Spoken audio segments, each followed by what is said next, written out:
বন্ধুরা আমি একটু তরমুজ খাবো, তাই দেখাচ্ছি কাটা। আর তার দিদিনি নিয়ে এসছে, বা দিদিনি নিয়ে এসছে তরমুজ। এই দেখো লাল তরমুজ, কি সুন্দর লাল তরমুজ। নে তোকে আগে দেবো, তুই খাবি। এই নে খা। মিষ্টি মিষ্টি ভালো তরমুজ, খা খা। সামনে দাঁত নেই ফোগলা। বলো বলো একটু, বলো বন্ধুরা, একটু বলো বন্ধুদের, বলো একটু। বন্ধুরা আমাদের চ্যানেলের সাথে থাকবে। বন্ধুরা আমাদের চ্যানেলের সাথে থাকবেন। নমস্কার বন্ধুরা, দিদি রান্নাঘর দিয়ে চ্যানেলে আজকে নতুন রেসিপি বানাচ্ছি। আজকে পাকা আমে আমসত্ত্ব। দেখুন আমগুলো পাকা আম, কি সুন্দর পাকা আম। আমগুলো দিয়ে আমসত্ত্ব বানাবো। দেখুন আপনারা দেখতে থাকুন। দেখুন বন্ধুরা, আমগুলো এখন ধুয়ে রেখেছি। এখন এগুলো খোসা ছাড়িয়ে নেব। এইভাবে পাকা আম এগুলো খোসা ছাড়িয়ে নিতে হবে, আস্তে আস্তে খোসাগুলো ছাড়িয়ে নিতে হবে।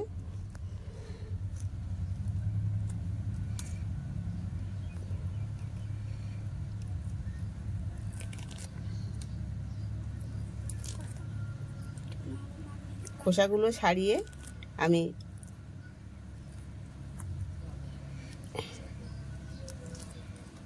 ছেঁকনিতে ছেঁকে নেব, ঘষে নেব।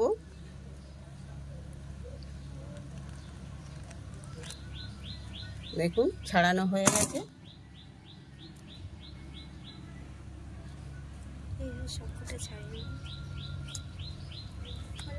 সব আমগুলো এইভাবে ছাড়িয়ে নেব।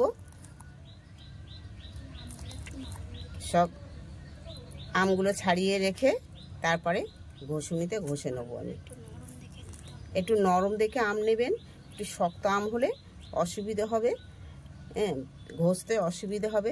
একটু নরম আম হলে ভালো। দেখুন আমগুলো সব ছাড়িয়ে নিয়েছি, এরকম করে ছাড়িয়ে নিতে হবে। এবার আমি এইটার মধ্যে ঘষে নেব ভালো করে। এর মধ্যে এরকম করে ঘষে নিতে হবে। ছেঁকনিতে ঘষি সুবিধা হবে, কেননা যদি আঁশ থাকে তাহলে আর আঁশটা পড়বে না, ছেঁকনিতেই থেকে যাবে। ওতে শুধু আমের রসটুকু পড়ে যাবে, আমের কাইটা পড়ে যাবে, কোনো আঁশ পড়বে না।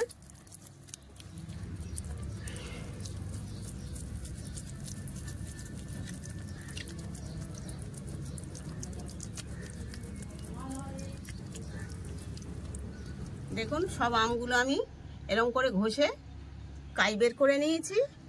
দেখুন আমের সমস্ত বেরিয়ে গেছে। এরকম করে ঘষে নেবেন ভালো করে। এবারে কড়াইতে জাল দিয়ে নেবো। দেখুন কড়াইটা গরম হয়ে গেছে, আমি এটা দিয়ে দিচ্ছি। তেল কিছু লাগবে না।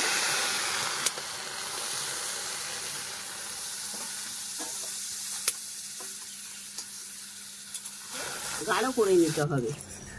দেখুন এবার আমি একটু লবণ দেবো, একটু বিট নুন দেবো, অল্প বিট নুন দেবো, অল্প একটু বিট নুন দেবো।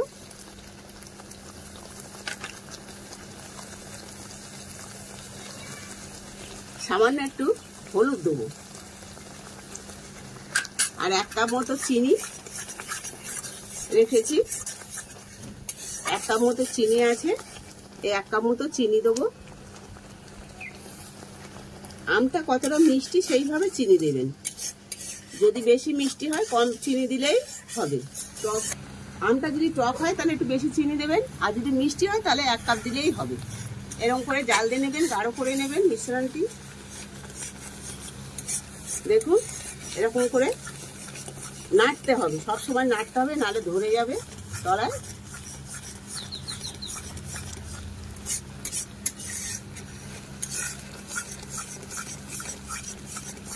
আপনারা বাড়িতে বানিয়ে দেখবেন ভালো হবে। এটা হয়ে গেছে, দেখুন কিরকম গাঢ় হয়েছে। এবার নামিয়ে নেব, নিয়ে থালায় পাতিয়ে দেবো। এই দেখুন এরকম গাঢ় করে নামাবেন।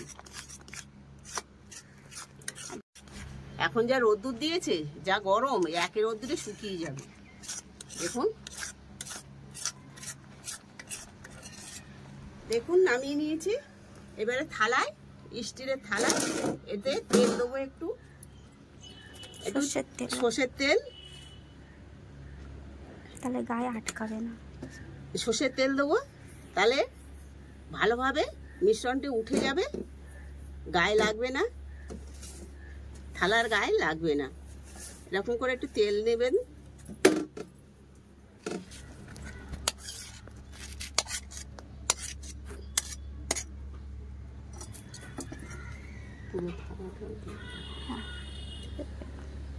পুরো থালায় হবে না, যেরকম হবে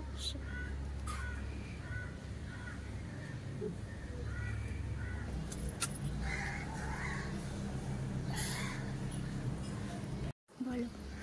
বেগুন হয়ে গেছে, আমি থালায় তেল দিয়ে আম সত্যটা দিয়ে দিয়েছি, আমটা দিয়ে দিয়েছি। এবার রোদ্দুরে দেবো। এবার রোদ্দুরে দুদিন রাখলে এটা আম সত্ত্ব তৈরি হয়ে যাবে।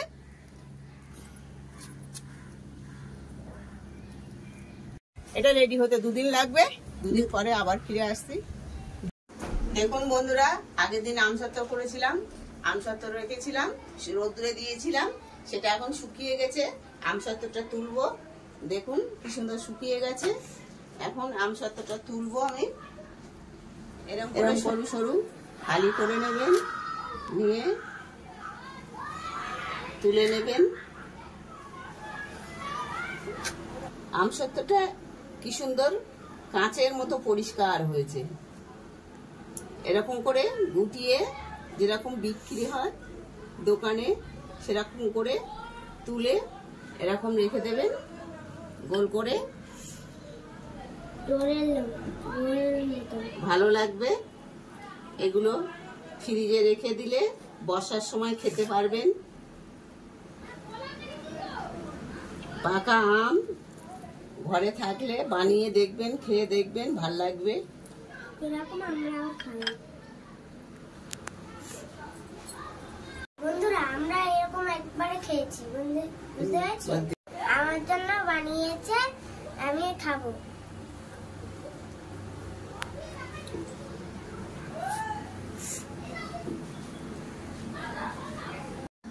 দেখুন বন্ধুরা কি সুন্দর হয়েছে। আপনারা বাড়িতে বানিয়ে এরকম করে পাকা আমে খেয়ে দেখবেন, ভালো লাগবে। বাচ্চাদের মুখে এগুলো খুব ভালো লাগে। এগুলো ফ্রিজে রেখে দেবেন, অনেক দিন থাকে। আমাদের পুকু এখন খাবে।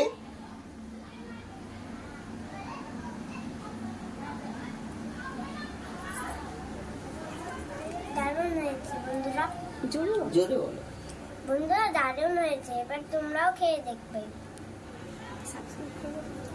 সাবস্ক্রাইব করে দেবেন বন্ধুরা।